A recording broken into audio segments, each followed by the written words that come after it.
Namaste, my dear brothers and sisters, boys and girls. You just heard a beautiful devotional song in Arunima's melodious voice, and accompanying her on the guitar was her brother Aditya. The song was a tribute to the Guru, a humble obeisance. The Guru being compared to both father and mother, both guardian and friend, and the devotee was offering thousands of pranams, thousands of prostrations at the feet of the Guru. Today we'll have a session on the practice of the asanas and pranayamas. We had one already day before yesterday, and the feedback I got from one of the senior citizens was, and mind you, I mean, this was a senior citizen who has been practicing and teaching yoga for several decades. But now that he is around my age, he said that at our age, actually, I find that these practices are enough. What we did on day one, that itself is enough, and that will keep us fit. And many of the more difficult practices now we are unable to do, and they are not really very necessary. So if some of you find some resonance in this comment, you can just go on practicing that.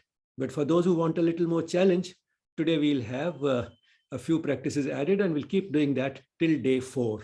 So if you are ready to practice, you may join. Otherwise, you may just watch. And then, of course, the video will be available to you to watch again and again, and practice as many times as you like. So now we go to the practice session.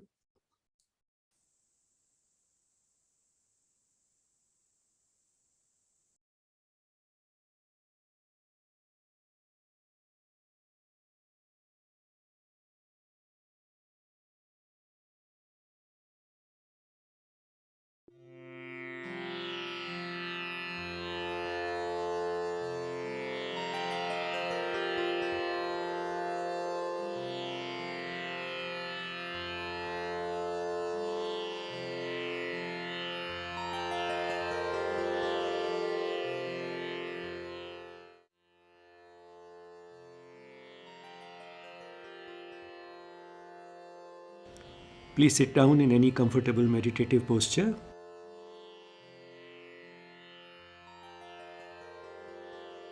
Remove your glasses, watches, remove from your pockets any cell phone, purse or keys that you might have.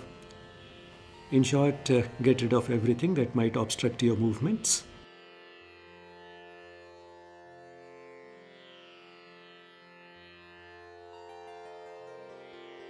Relax yourself in a comfortable meditative posture. The body and the mind both relaxed. Close your eyes. Let's start with a prayer. Om Sahana Vavatu Sahanau Bhunaktu Sahaviryam Karavavahai Tejasvinavadhitamastu Ma Vidvishavahai.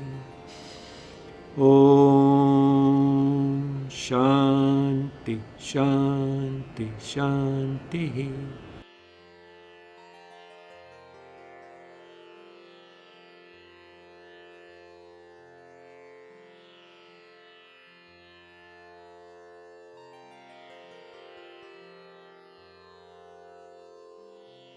Open your eyes with a few blinks.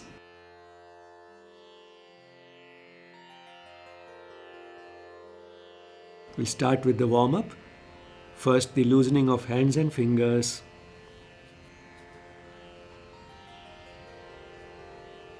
The wrists up and down, sideways, rotation, rotation in the opposite direction.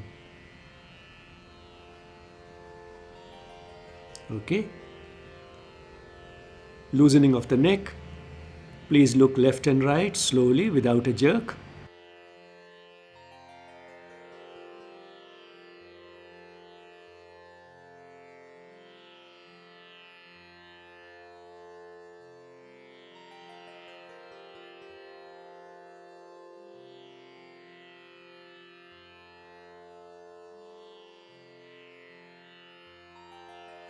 Up and down.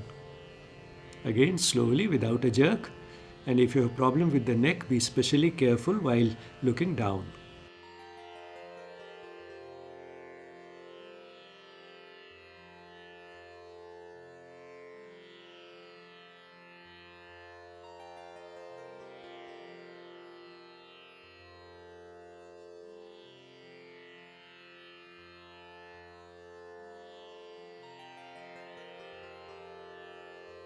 Sideward bends.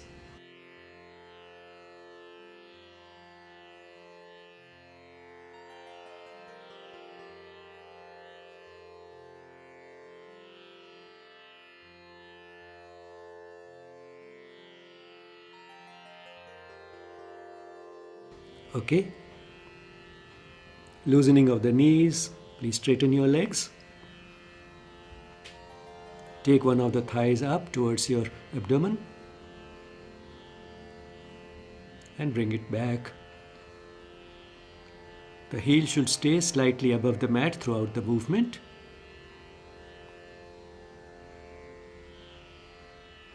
The other side.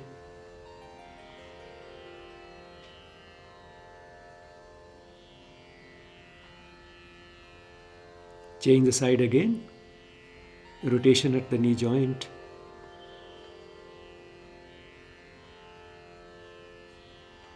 Rotation in the opposite direction. Okay. The other side.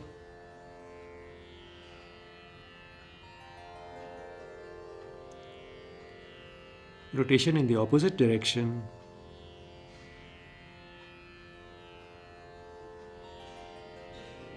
Okay. Loosening of the hips, one hip at a time. Take one of your heels close to the body and the leg that you bent, lift up that knee, take it closer to the body and bring it back.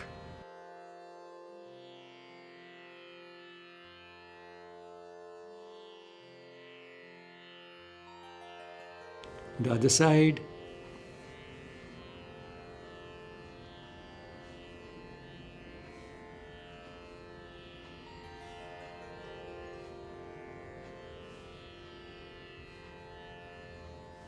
Okay.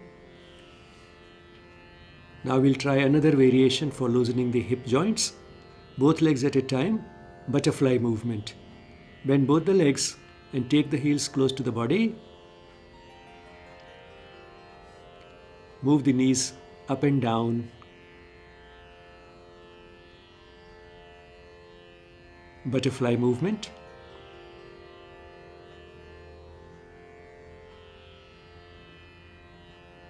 Okay.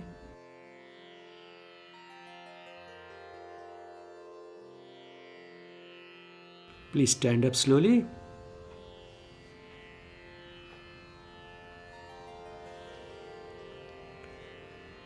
Movements synchronized with breathing. Hands in and out breathing. Take the hands straight in front of you.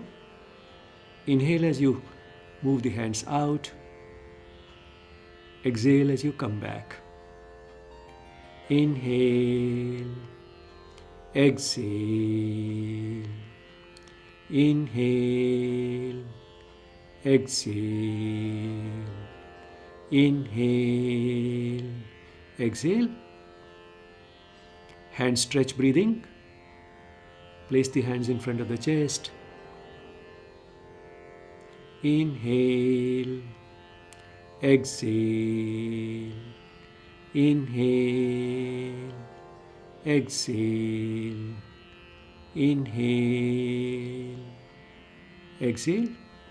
The same movement, making an angle of 135 degrees with the body. Inhale. Exhale. Inhale. Exhale. Inhale. Exhale. 180 degrees. Inhale. Exhale. Inhale. Exhale. Inhale. Exhale. Please bring the hands down slowly.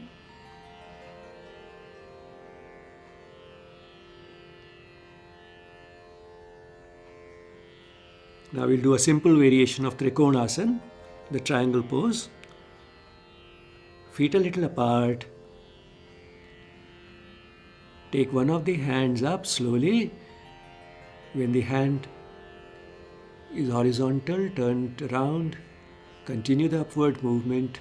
When the arm touches the ear, give yourself an upward stretch and bend. 1, 2, 3, 4, 5. Come back slowly. When the arm is horizontal, turn the hand around. Continue the downward movement.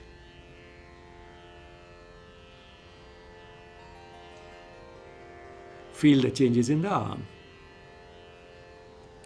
The other side. When the arm is horizontal, turn the hand around. Continue the upward movement. Give yourself a good stretch and bend. Don't bend forwards. 1, 2, 3, 4, 5. Come back slowly. When the arm is horizontal, turn the hand around. Continue the downward movement.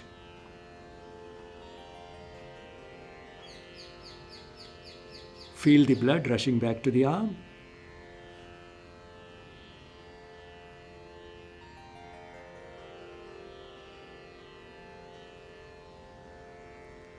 Kati Chakrasana, the spinal twist. Feet a little further apart. Arms horizontal.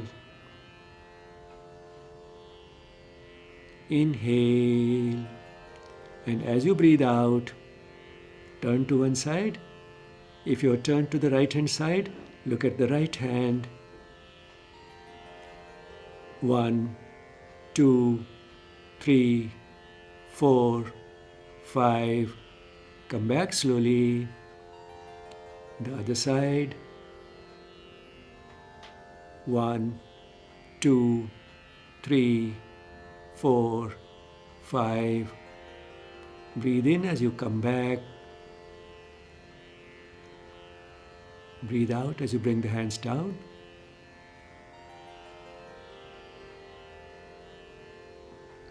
Today we'll add one more posture to the standing postures, Utkat Asana or the chair pose. Bring your feet close together, arms straight in front of you. Take a deep breath in, and as you breathe out, bend your legs. Imagine as if you're sitting on a chair. Try to go down as much as you can. Avoid bending forwards. Look straight and hold. 1, 2, 3, 4, 5. Inhale as you come up slowly. Exhale as you bring the arms down.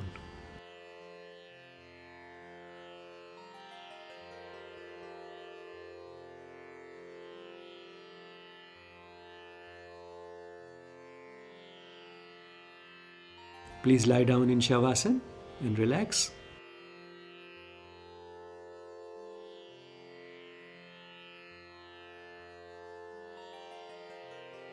Feet a little apart, hands a little away from the body, palms facing upwards, eyes closed, slow and deep breathing. As you breathe in, the abdomen moves out. As you breathe out, the abdomen moves in.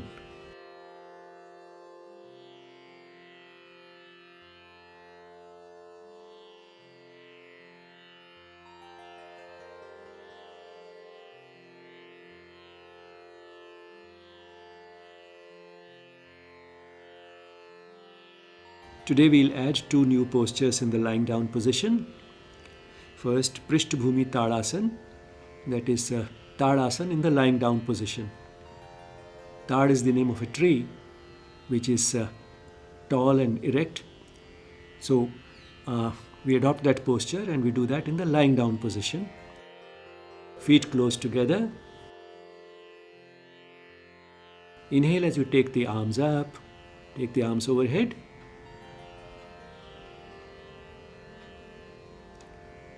Stretch at both ends. Imagine as if somebody is pulling at your fingers and toes. Experience yourself growing a little taller and hold. Continue breathing. 1, 2, 3, 4, 5. Come back slowly and relax in Shavasana. Slow and deep breathing.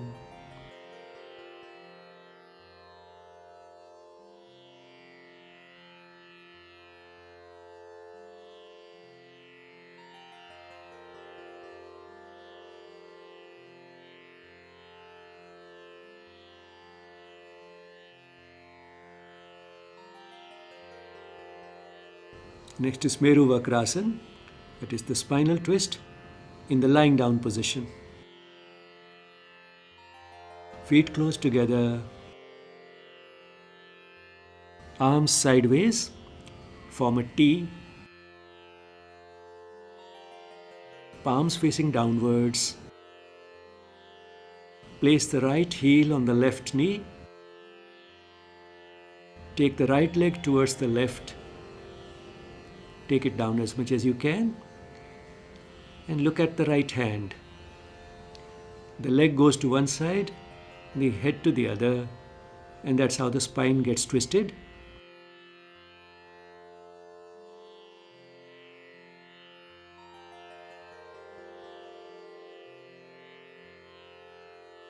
1, 2, 3, 4, 5. Come back slowly. Straighten the leg. The other side, the left heel on the right knee. Take the left leg towards the right. Look at the left hand. 1, 2, 3, 4, 5. Come back slowly. Straighten the leg. Relax in Shavasana.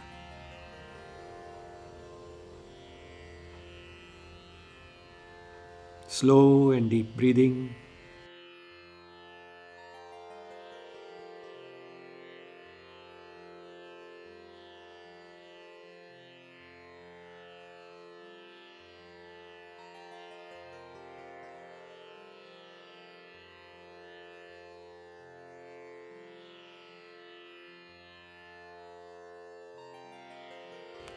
Setu Bandhasana or the bridge pose.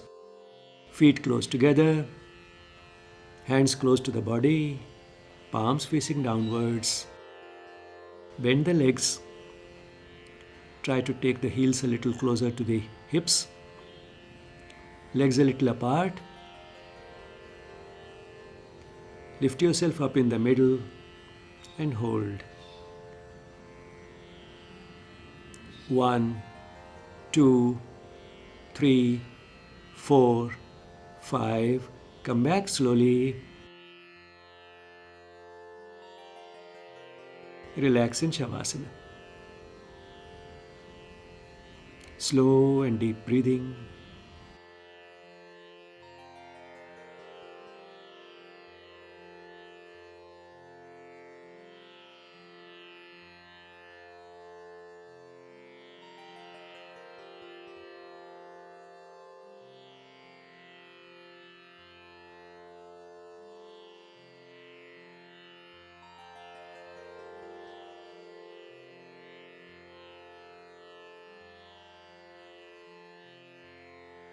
Next is the counter pose for the bridge pose. That is Pavan Muktasana. Literally means the wind release posture. Bend the legs. Encircle the legs with your arms.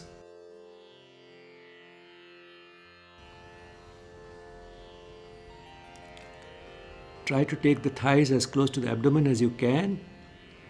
And if you do not have neck pain or back pain, bring the face as close to the knees as you can.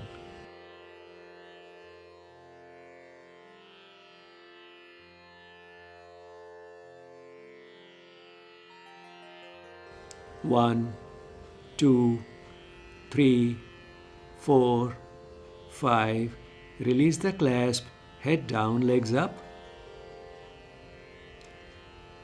Bring the legs down slowly without lifting the head. Relax in Shavasana. Slow and deep breathing. As you breathe in, the abdomen moves out. As you breathe out, the abdomen moves in.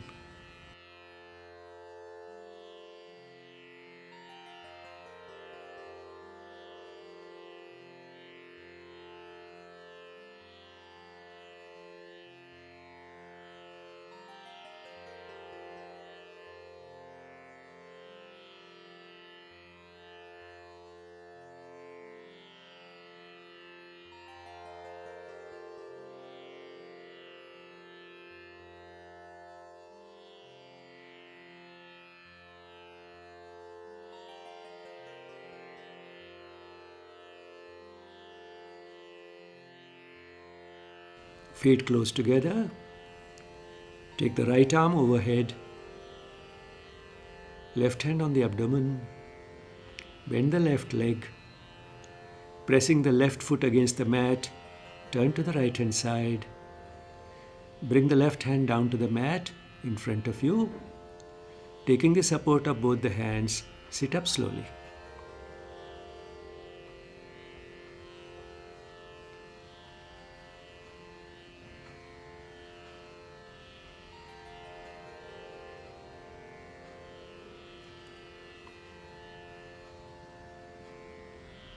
Now we'll add two new postures to the sitting position also. Two new postures in the sitting position. The first one is Paschimottanasana, or the forward bend. Straighten your legs. Place the hands on the thighs. As you inhale, take the arms up. Stretch as much as you can. As you breathe out, bend forwards at the lower back. The bend should be at the lower back, and try to reach the toes. Look at your knees. 1, 2, 3, 4, 5. Inhale as you take the arms up. Breathe out as you bring the hands down. Relax in Shithil Dandasana.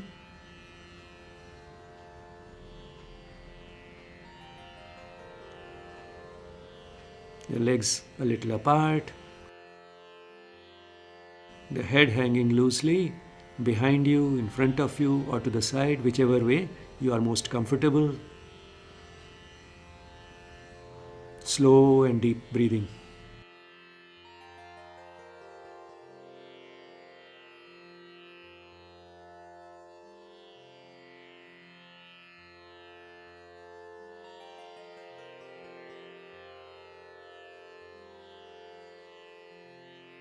The next is the counter pose for this forward bend.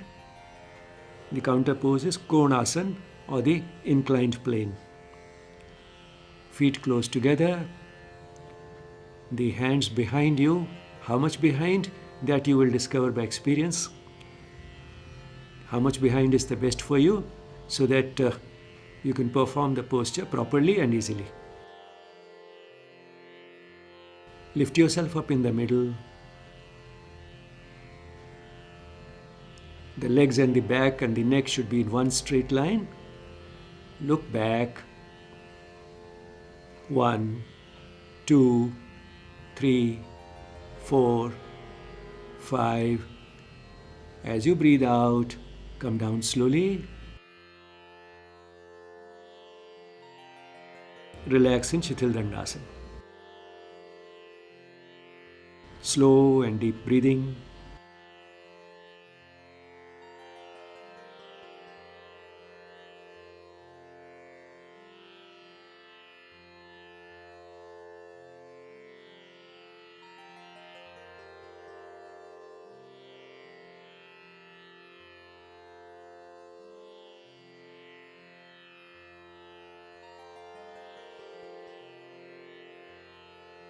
Vajrasana, or the Thunderbolt Posture.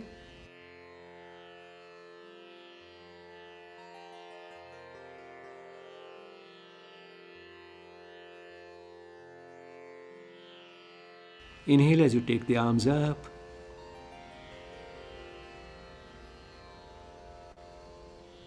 Stretch.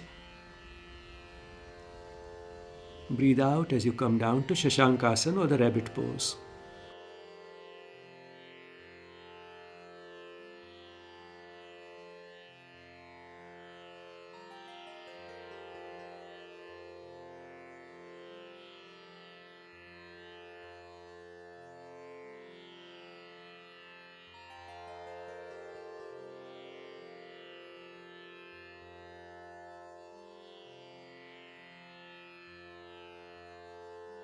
Inhale as you take the arms up. Exhale as you return to Vajrasana.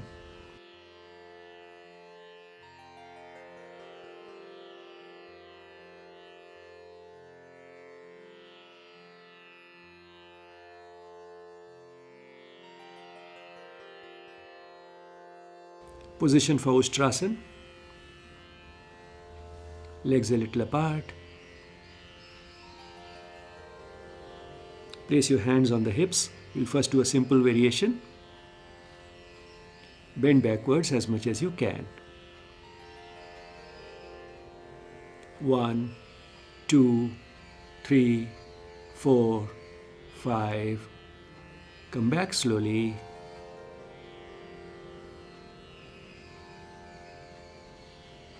Now we'll do a little difficult variation. As you inhale, take the arms back one by one and try to reach the heels. Tummy out, chest out, look back. 1, 2, 3, 4, 5. As you breathe out, come back, bend forwards and come to Parvatasana or the mountain pose. Mountain pose is the counter pose for the previous one, the camel pose. The head between the arms. Look at your feet. Give yourself a backward push. 1, 2, 3, 4, 5. Bring the knees down first. Then bring the head also down. Come to Makarasana or the crocodile pose.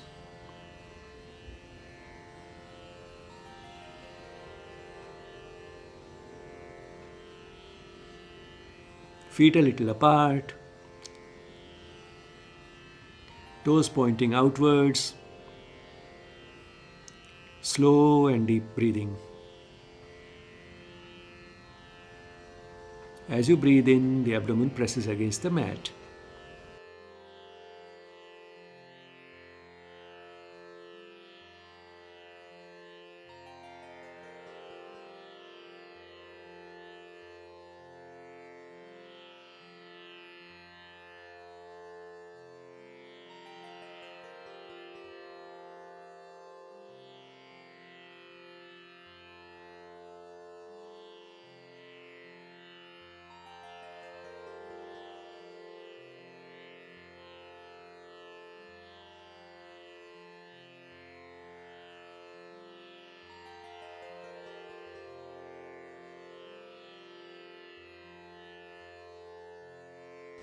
Bhujangasana or the cobra pose. Feet close together. Hands near the shoulders. Forehead on the mat. Rotate the neck backwards and lift the head, chest and the shoulders up. Let the abdomen stay in contact with the mat.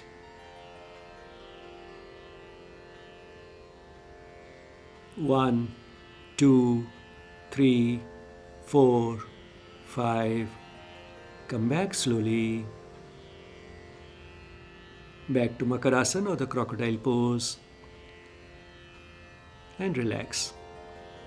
Feet a little apart. Slow and deep breathing.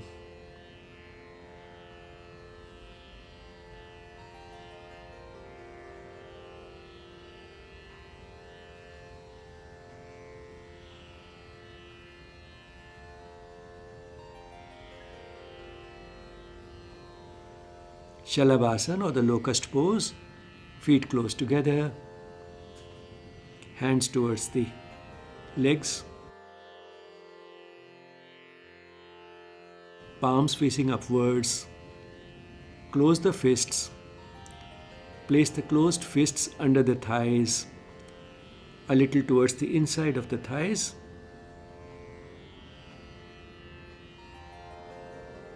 Lift the legs up. Don't bend the knees. Let the chin stay in contact with the mat. 1, 2, 3, 4, 5. Come back slowly and return to Makarasana, the crocodile pose, and relax.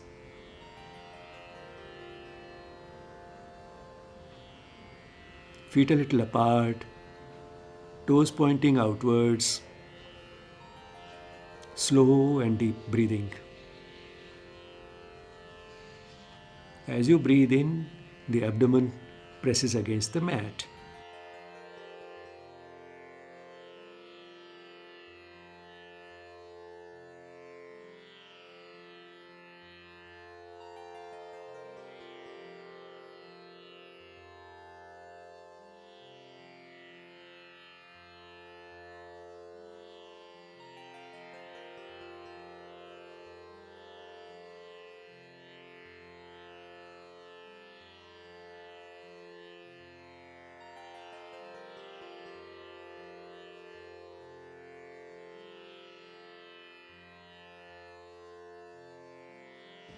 Taking the support of both the hands, sit up slowly.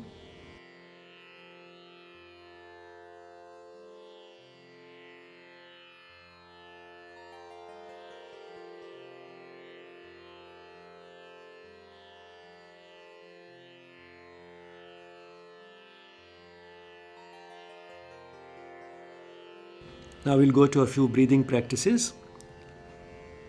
First, full yogic breathing. One hand on the chest, one on the abdomen, so that you can monitor your movements. As you inhale, first the abdomen goes out, then the chest inflates, and finally the shoulders go up. While breathing out, we go in the opposite sequence. First the shoulders come down, then the chest deflates, and finally squeeze out a little more air as the abdomen goes in. Count mentally from 1 to 5 while breathing in, and while breathing out, count slowly backwards from 10 to 1, 10, 9, 8, 7 and so on, and try to continue breathing out till you reach 1.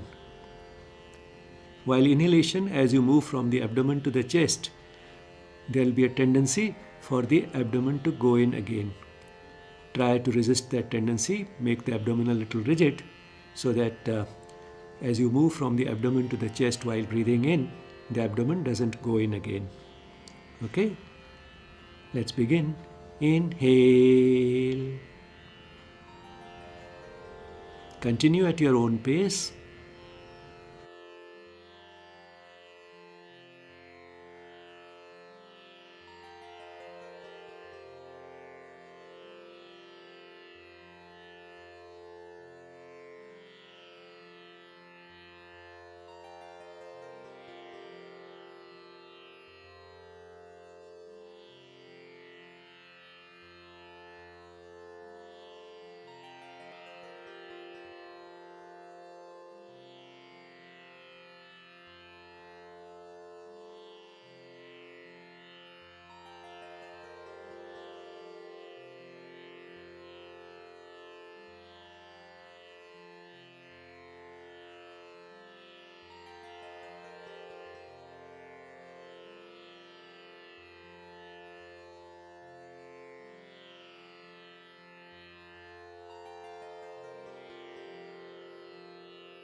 At the end of the current cycle of breathing, you may bring the hands down and resume natural breathing.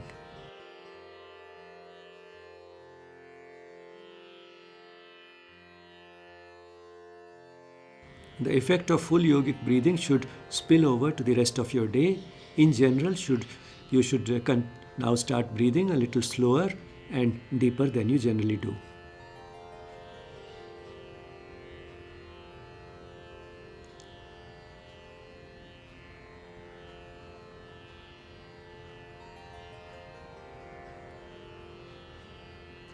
Alternate nostril breathing or Nadi Shuddhi Pranayama. Adopt Nasika Mudra. Fold the two fingers next to the thumb and take the hand close to the nose. Block the right nostril. Breathe out through the left. Breathe in through the left. Block the left. Out through the right. In through the right. Block the right. Out through the left. In through the left. Block the left. Out through the right. In through the right. Block the right. Out through the left. You may continue like that at your own pace. Maintain a slow and uniform pace. Gentle breathing without making any sounds.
After you breathe out through the left nostril the next time, you may stop the practice, bring the hand down to a meditative posture, and resume natural breathing.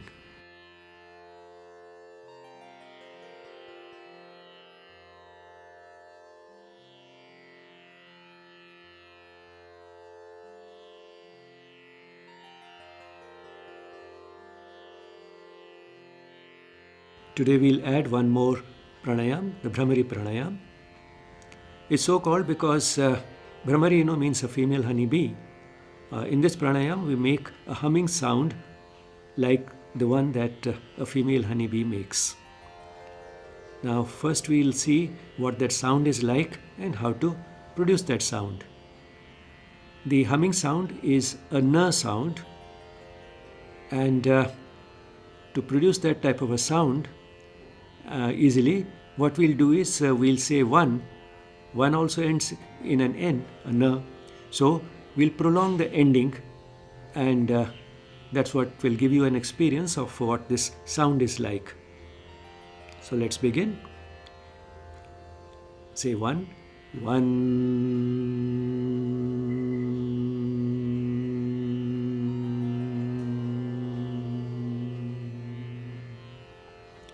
What happened when you did that? What happened to the tongue? What happened to the mouth? As you might have observed, the mouth is slightly open while you're humming, and the tongue goes up. If you didn't observe it, we'll repeat it and just pay a little attention, and you'll see that that's what is happening.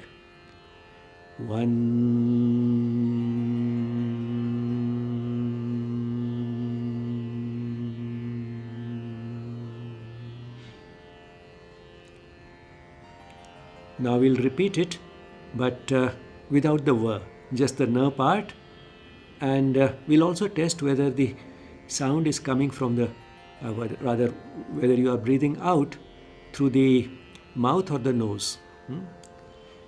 Although the mouth is slightly open, you are still breathing out while humming through the nose. And to test that, what we'll do is, while you are humming, try to pinch your nose, and you'll find that the hum stops at once.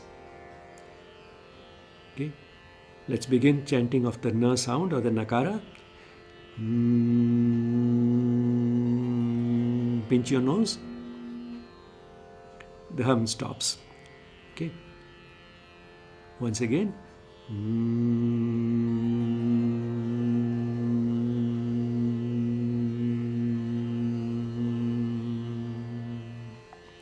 Now we'll do the whole practice. The practice consists of deep inhalation through the nose, as deep as in full yogic breathing. So in the same way, we start with the abdomen going out, then the chest inflates, then take the shoulders up. So take as deep a breath as you can. And while breathing out, produce this humming sound, the n sound. Okay. Now this is a practice which is very relaxing. And while you are chanting the n sound, you'll feel a sweet, soothing resonance in the head.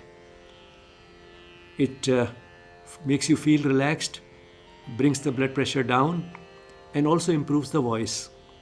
So if you're a singer, with this regular practice of Bhramari, you will be able to sing better. And if you are not a singer, you may start singing. Also, the duration of the chant, if you time yourself, you'll find is remarkably constant from one breath to the next. And it's a very good indicator of the breath holding time, or you can say loosely, of your cardiorespiratory fitness, the fitness of the lungs and the heart. So if you continue not just this practice but all the yogic practices every day for a few weeks, you will find that the duration for which this hum continues will get longer. With experience, people can continue this chant for about 1 minute, but to start with, even if you can do it for about 15 to 20 seconds, that is fine. Okay. So let's begin. Inhale.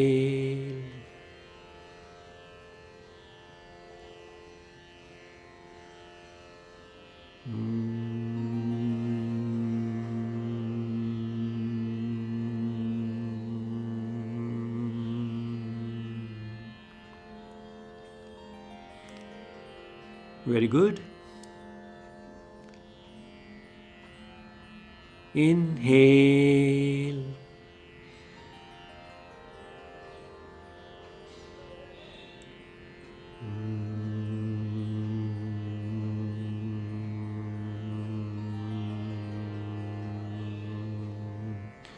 Feel the soothing resonance in the head. Inhale.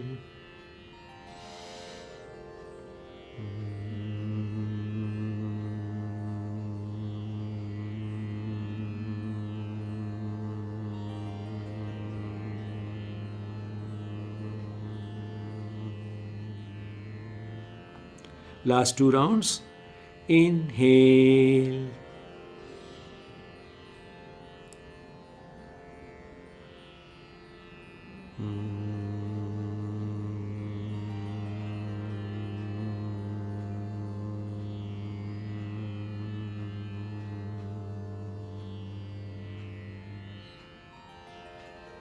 The last round. Inhale.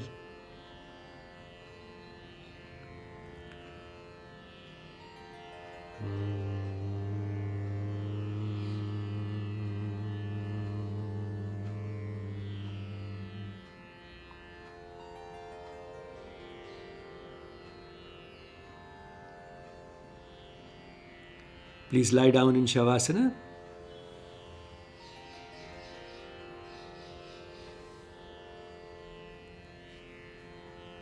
If you're feeling cold, use a shawl or a blanket to cover yourself.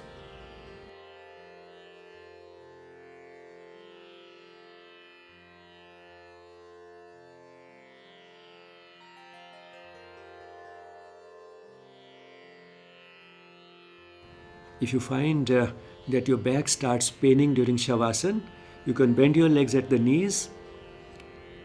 And if you find that your shoulders start paining in Shavasana, instead of placing the hands by the side, you can place your hands on your abdomen.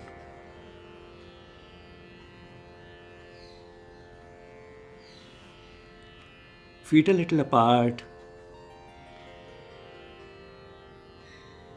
Palms facing upwards. Eyes closed. Slow and deep breathing. As you breathe in, the abdomen moves out. As you breathe out, the abdomen moves in.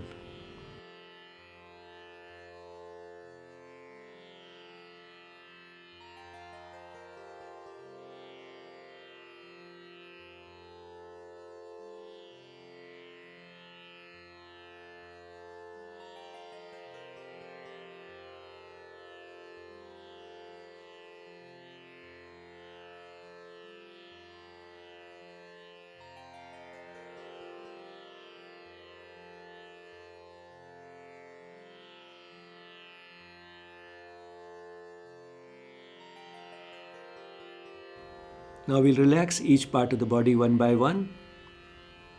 Relaxing the part means take your awareness to that part of the body and let go. Just leave it completely unsupported. If you find that difficult, you can move that part a little and then relax it completely. Relax your feet.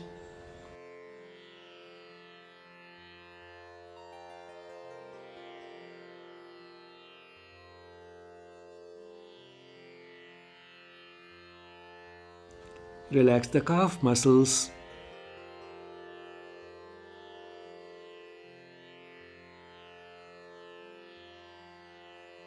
Relax the thighs.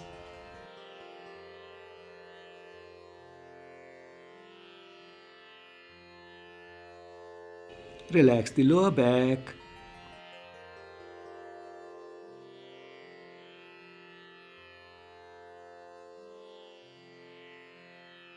Relax the upper back.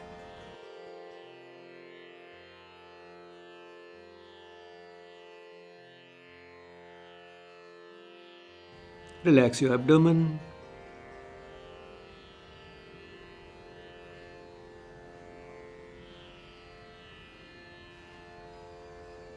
Relax the chest.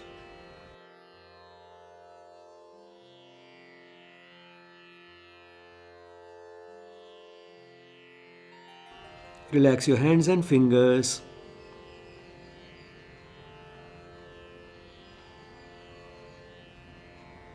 Relax the arms.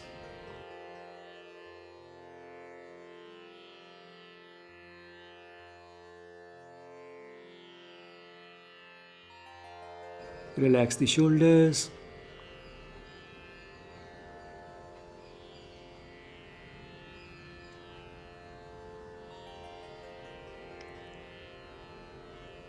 We'll spend a little more time in the head and neck region because that is where we store our stresses and strains. Relax the neck. Let the head just drop on the mat. Don't try to support it in any way.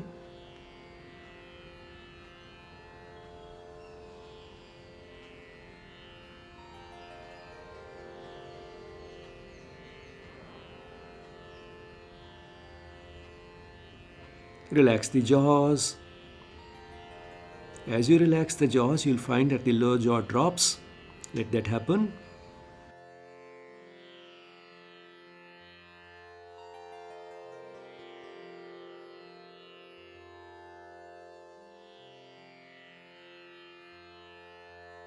Relax your cheeks.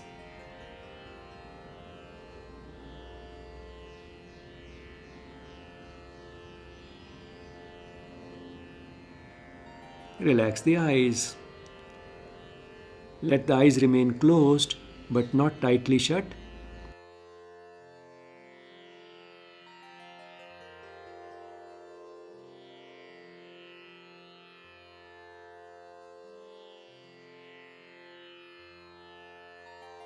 Relax the forehead. No creases on the forehead, please.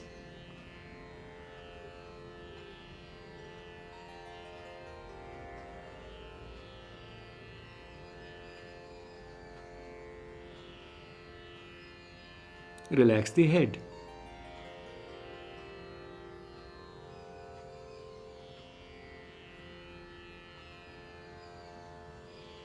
Now your whole body is totally relaxed and the mind completely at peace. Slow and deep breathing. As you breathe in, the abdomen moves out. As you breathe out, the abdomen moves in.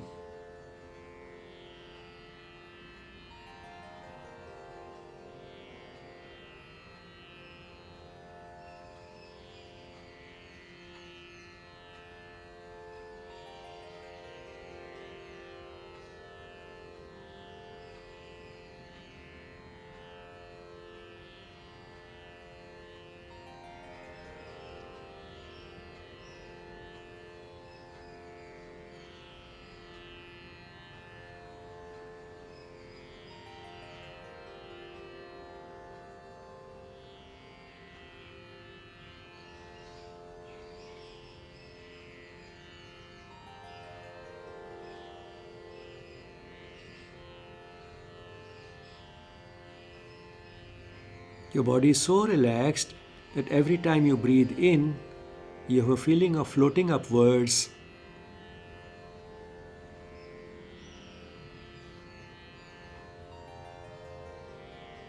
And every time you breathe out, you get a feeling of sinking into the mat.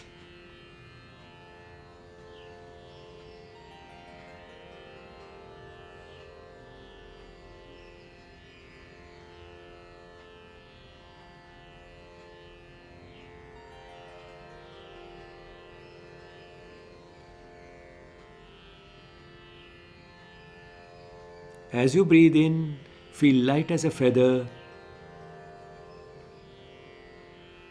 And as you breathe out, drop on the mat like a stone.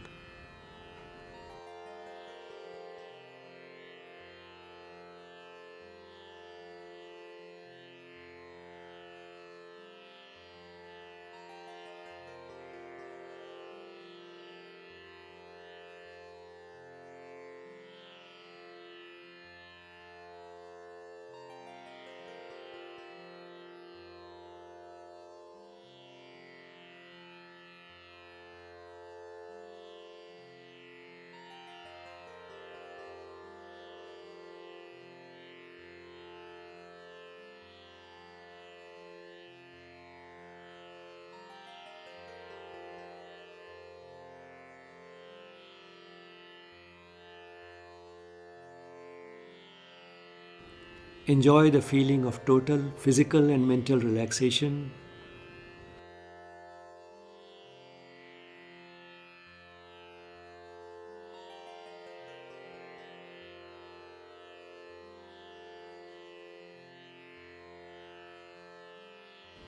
Resolve to maintain this feeling of perfect peace and relaxation throughout the day.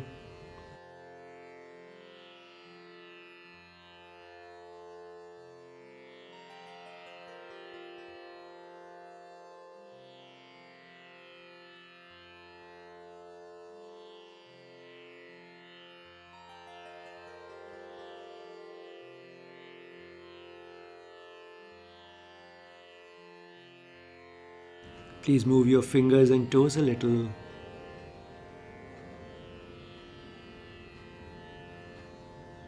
Bring the feet close together. The right arm overhead. Left hand on the abdomen. Bend the left leg. Pressing the left foot against the mat, turn to the right hand side. Bring the left hand down to the mat in front of you. Please get up slowly, taking the support of both the hands. Keep the eyes closed.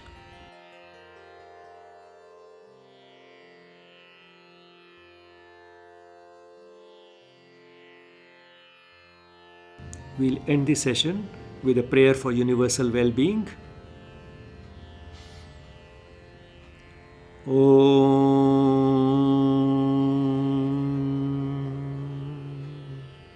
Sarve Bhavantu Sukhinah Sarve Santu Niramaya Sarve Bhadrani Pashyantu Ma Kaschit Dukkha Bhag Bhavet. Om Shanti Shanti Shanti.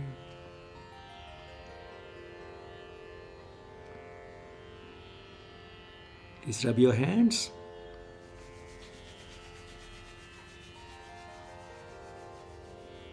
Cup the hands and place them in front of the eyes. Let the cupped hands be in front of the eyes without touching them.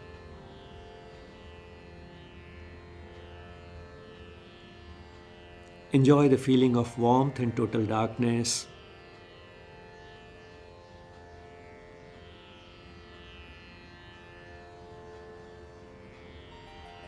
Bring the hands down slowly along the body. Open your eyes with a few blinks.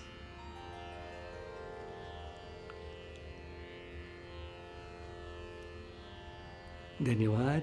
Thank you.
Hope you enjoyed this session. If you have any questions, we can start with those.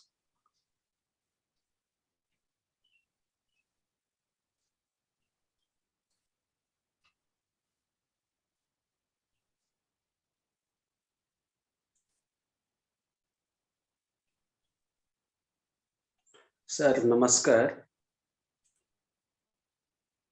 Sir, I have three questions actually. First is, what should be the best time for doing this yoga and pranayama, especially in the morning hour, in which time it will be better? And the second is, what should be the duration of this yogasana? Maybe half an hour, 1 hour, or anything 1.5 hours, something like that. And sir, one more thing. During doing of this yogasana, the yoga posture, are there any rules to go for the counting, maybe for 3 times or 5 times or something like that? Or there are no some rules? Means any number of counting you may do as per our suitability. Sir, this much. Thank you, Prasant, for these questions. The best time to do is, of course, early in the morning after evacuation, after the bladder and the rectum are empty. You have emptied both. So after evacuation, early in the morning. That is the best time. But then one realizes the compulsions of everyday life, and therefore doing it some time of the day is better than not doing them at all. And the general principle to go by is that it should be 4 hours after a meal. That again is as a rule of the thumb. But if the meal has been very light, it could be shorter than that. The interval between the practices and the meal could be shorter than 4 hours. That's also possible. If a person has taken, say, an early morning cup of tea with a couple of biscuits, half an hour after that also would be okay.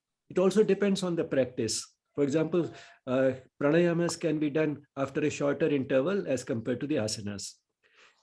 But as a rule of the thumb, 4 hours, say, for any type of practice. And that would mean that if a person has taken, say, breakfast at 8, then before lunch at 12 o'clock, the person can do them. Or if the person finished with lunch by 2 o'clock, then one can do it at 6 in the evening. So all these variations people do have depending on their routine.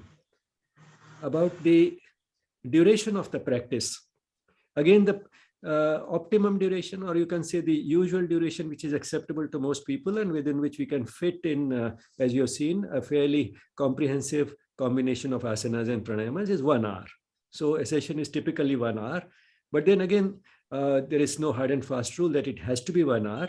Depending on the time available, the person can reduce it to even as short as about 15 minutes. How one can do it would depend upon, again, in the person and the person's capacity. Because if it's a young person, as I said in the previous session, for that person, a very brief warm-up, followed by 8 or 10 rounds of Surya Namaskar, and that followed by 5 minutes of Shavasana. That may be the shortest that that person can have. But if a person can't do Surya Namaskar, then one of the ways to cut down on the time is that after the warm-up that the person needs, one can do, say, one day only the lying down postures, another day only the sitting postures, and the third day only those which have to be done lying down on the tummy. So within 1 week, in 6 days, the person still would have done each of these practices twice. So that is another way of reducing the duration. But what one should not do is to do only one of the postures without its counterpose. So that pair should not be disturbed. So that is the only basic principle. Otherwise, one can omit one set of practices or 2 sets of practices to, say, sitting, standing, lying down on the tummy, lying down on the back. So any of these can be omitted completely. Another way to reduce the duration would be to reduce the duration for which the posture is held. And that was your third question. That is whether we should hold it till the count of 5 or 10 or what is the. Again, there is no hard and fast rule.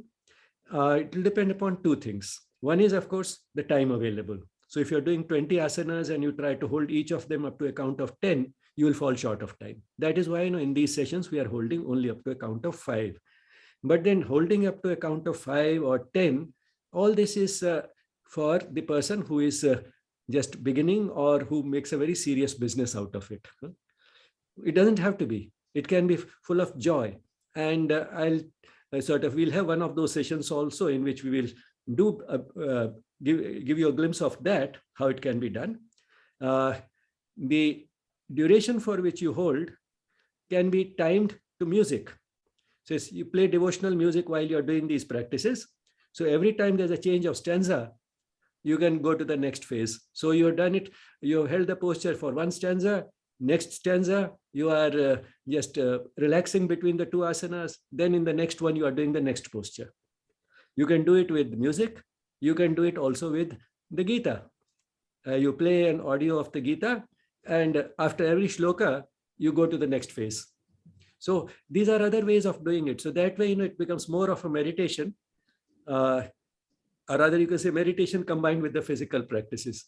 So it doesn't have, you don't have to make too serious a business out of it. So basically the duration for which you hold a posture would depend upon the time available, and secondly, on your capacity. A beginner can't hold it for very long.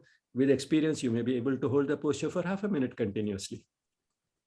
But certainly one should not try to sort of feel that the longer I can hold it, the more capable I am, because that has also led to injuries. Some people, have sat in Vajrasana for 1 hour continuously and felt that it is a great achievement, but that is how they have injured their ankles. So one has to be careful about that too. So moderation, moderation in everything, moderation is the best rule, even in these physical practices. And again, these are 3 questions, but there are more than 30 such questions which are frequently asked, and you'll find answers to them again in that book, A Primer on Yoga. And one of the appendices in that book, there are more than 30 frequently asked questions which have been answered.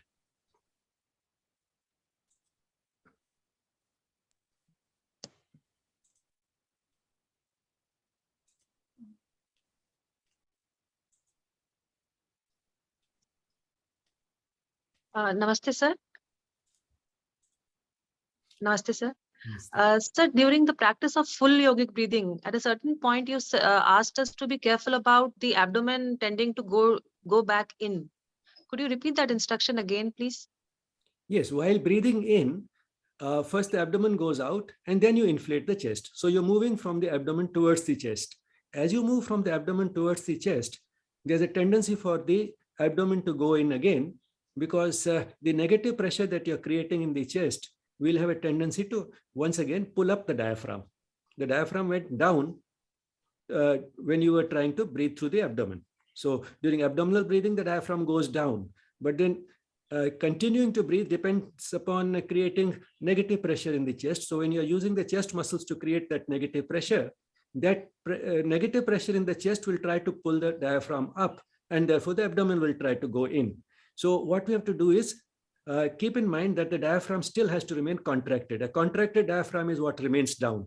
So the diaphragm should remain contracted. And that is what essentially you're achieving when you're guarding the abdomen or making the abdomen rigid. You're trying to keep the diaphragm down. To some extent, probably it will still go up and the abdomen may go in, but that tendency has to be resisted.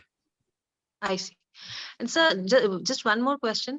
So during these breathing practices, sometimes I feel that after having done a pranayama practice, my heartbeat is faster. Is it that I'm overexerting, like inhaling too much or trying to exhale too much beyond my capacity? If it is happening, I mean, it's normal. I mean, because we are exercising many cardiorespiratory reflexes during these pranayamas. And in some of them, the heart rate would go up. It may not be necessarily because you exerted too much, but it may be more because of the fluctuations in the pressures in the thorax or the abdomen that have taken place. And that is one reason why these yogic practices lead to an improvement in the cardiorespiratory fitness, which is completely out of proportion to the intensity of these exercises. You don't consume too much energy in these exercises, but still the improvement in cardiorespiratory fitness is comparable to what happens in more intense exercises of the ordinary type like jogging, etc. Why that happens is because that improvement in the fitness depends upon basically using our cardiorespiratory reflexes, which adapt us to heavy exercise. Now here the exercise is not heavy, but because of these fluctuations in the pressures in the chest and the abdomen, those reflexes are being activated at a very high level, as if it would happen in intense exercise. And that is why the improvement in the cardiorespiratory fitness is comparable to what happens in more intense exercises. And that's why your heart rate might be going up during some of them, especially I think the more active ones like full yogic breathing. And when we do Kapalabhati, during that also it might happen. But then there are relaxing pranayamas. That's how we try to alternate exciting pranayamas with relaxing pranayamas. So alternate nostril breathing and Bhramari, they are relaxing pranayamas. During that, the heart rate will not go up. During that, actually, it will come down because you will be totally relaxed. Okay. I see. Thank you so much, sir. Thank you. So we have quite a few questions in the chat box.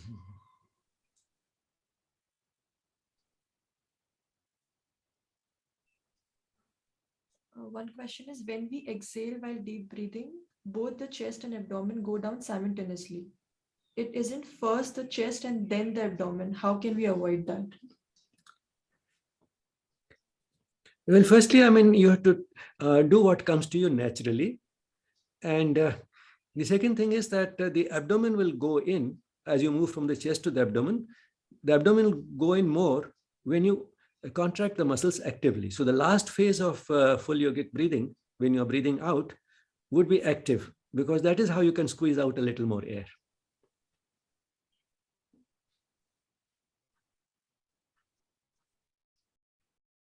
Okay, the next question is it compulsory Shavasana after Surya Namaskar or yoga? That's a good question, because there's a tendency to feel that it's the asanas that are really important, relaxation is dispensable. But that's not so. Relaxation is an important part of these practices. And even if it be brief, if the time available is less, but a few minutes of relaxation after you have done some of the more active practices is important. In Surya Namaskar, you are in the standing posture. And therefore, it's not essential that you lie down immediately after Surya Namaskar. You might see in some of the subsequent days that we continue with the standing postures after Surya Namaskar to economize on time. But then what we do is after Surya Namaskar, one can relax in the standing position. So relaxation is possible not only in Shavasana, but it's also possible in the standing position. It's also possible when you're lying down on the tummy in Makarasana, as you've seen. Vajrasana itself can be a relaxing practice.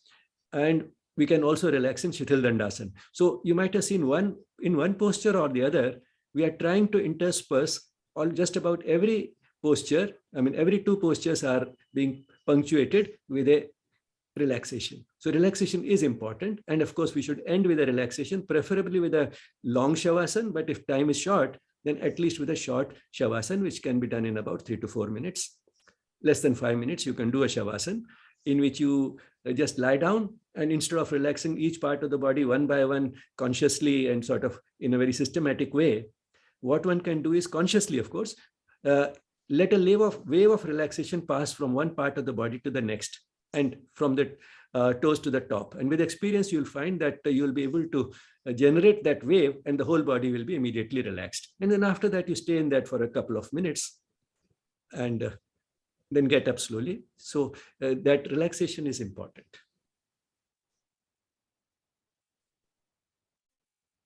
And you appreciate the relaxation comes after the exercise. That's also another principle. We always appreciate relaxation after we have exerted a bit. So you really enjoy it and don't feel that it's a waste of time. Okay.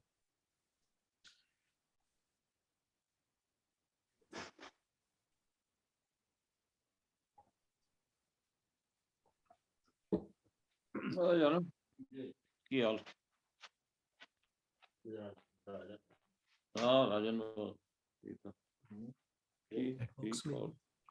no more questions.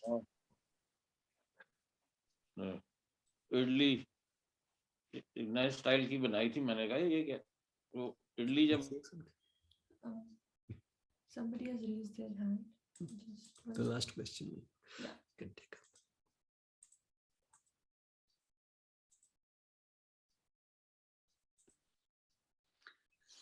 Hello, good morning, sir. Good morning. In the practice of to put the hands in front of the eyes, I have I learned with another situation, with another instructions, you can taking out suddenly and open the eyes suddenly after do this.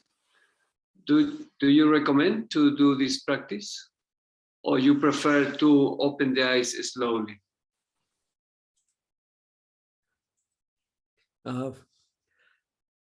Well, I don't see any harm that one can do to the eyes if you remove the hands and open them suddenly, as you have learned somewhere else.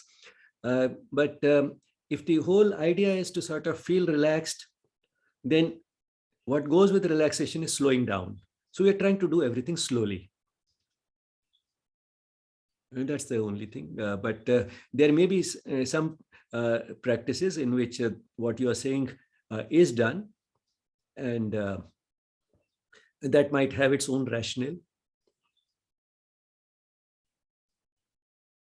Yeah, really, if you do this and open the eyes suddenly, the energy coming make excited to you is the opposite effect. Yeah, that's true.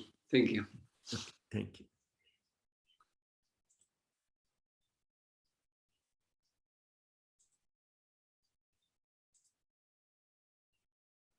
Can I speak?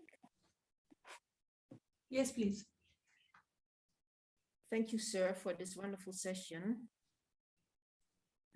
It's indeed a very good idea to practice it very early in the morning. I'm a good example of that, I think. I put a question in email also, but I was suggested to ask it also during the session. So here I am. It's about the nostril breathing, where you close with the thumb and with the pink. And I've seen in other yogas before that a finger was put on this center. So I have a feeling or an idea about why it is not done, but I'm eager to ask you as an expert. Thank you. Well, there are minor variations in exactly how the hand is placed during alternate nostril breathing. But to me, I mean, the main purpose of doing that is to be able to close one nostril at a time easily. And this is served quite well, even if you just place it the way we have been placing it. But there's no strict reason why it cannot be placed in some other way. And whether there's any really specific advantage to doing it one way or the other, that I won't be sure about. I mean, as you might have seen, we are not basically a technique intensive yoga. And therefore, we neither insist nor argue much about exactly how something is to be done, so long as, I mean, one can't see any obvious harm in doing it in that way. So yes, not in a harmful way. We don't have to harm ourselves while doing it, but at the same time, these small variations which are completely neutral and don't make any essential difference, we are completely open to doing it anyway, in which you are accustomed to doing it. Okay. Okay, thank you. Thank you very much, because I thought there was an idea behind it. So it's good to hear that it's not. Thank you. Thank you.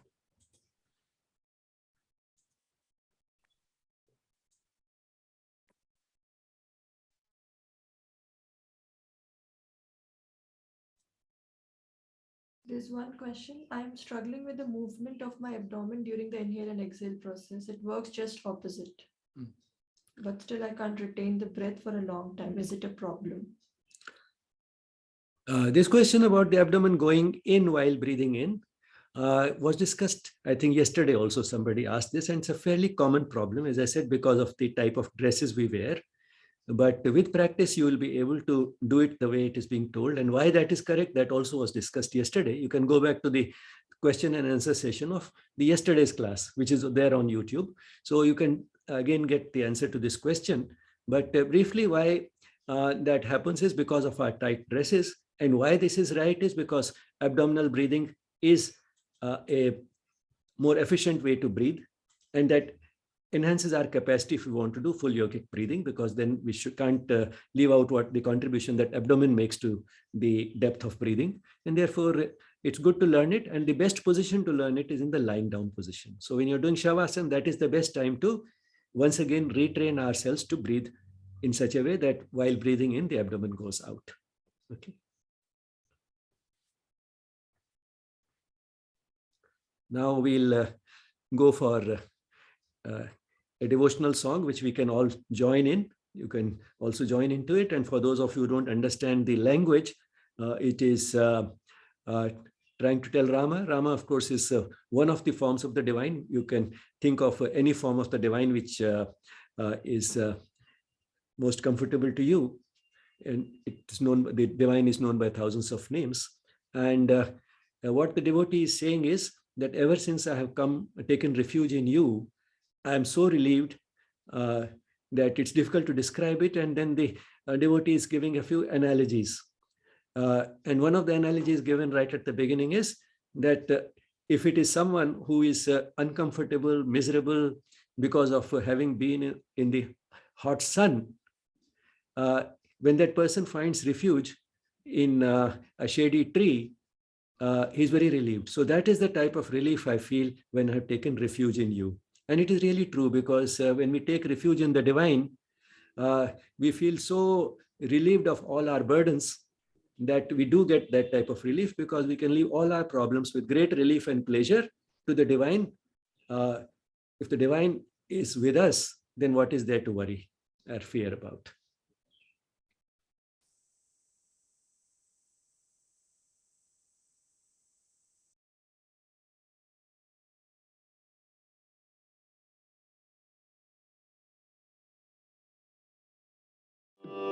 जैसे सूरज की गर्मी से जलते हुए तन को मिल जाए तरवर की छाया।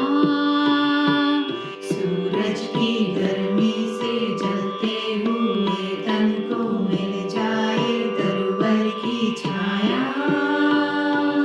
ऐसा ही सुख मेरे मन को मिला है, मैं जब से शरण तेरी आया मेरे राम।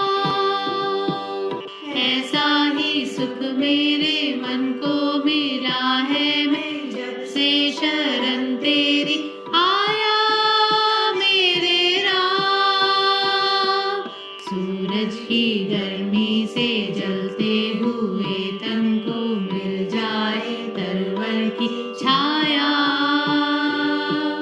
भटका हुआ मेरा मन था, कोई मिल ना रहा था सहारा।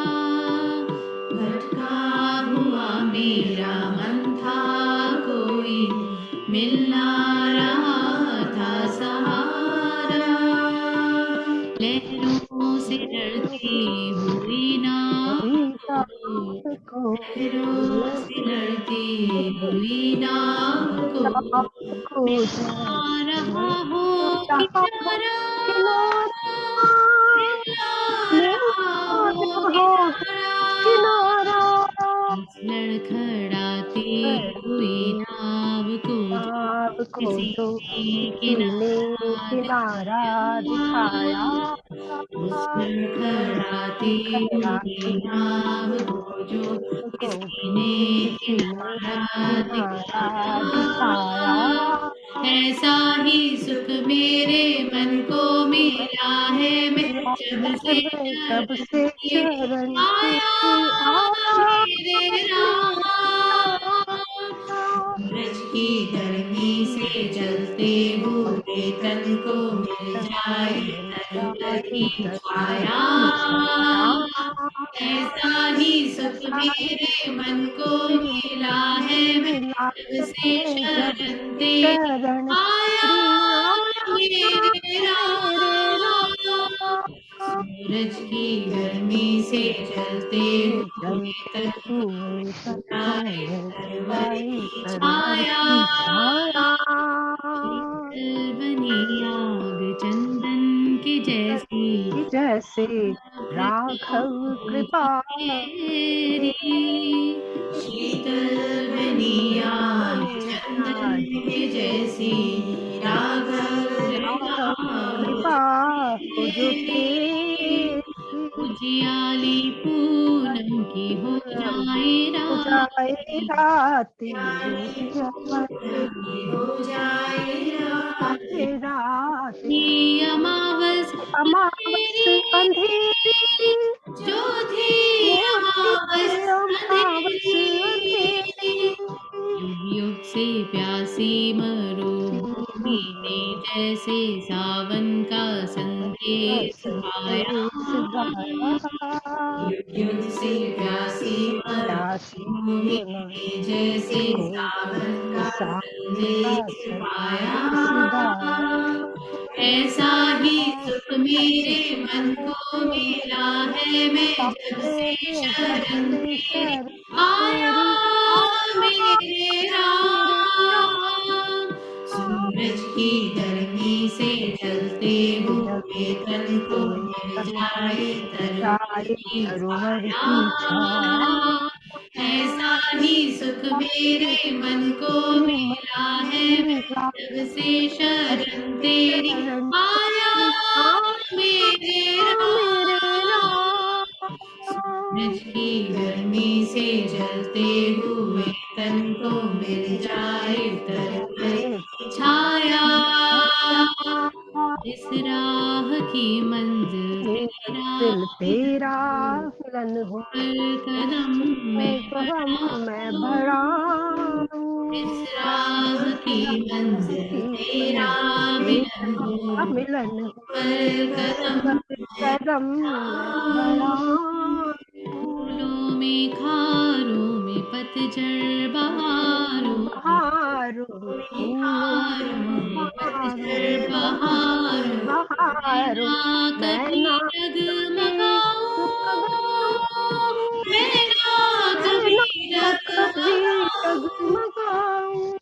पानी के प्यासे को तकदीर ने जैसे जी भर के अमृत पिलाया। पानी के प्यासे को तकदीर ने जैसे जी भर के अमृत पिलाया। ऐसा ही सुख मेरे मन को मिला है, मैं जब से शरण तेरी आया मेरे राम। सूरज की गर्मी से जलते हुए तन को मिल जाए तरवर की छाया। ऐसा ही सुख मेरे मन को मिला है, मैं जब से शरण तेरी आया मेरे राम। सूरज की गर्मी से जलते हुए तन को मिल जाए तरवर की छाया। ऐसा ही सुख मेरे मन को मिला है, मैं जब से शरण तेरी आया मेरे राम, मेरे राम, मेरे राम।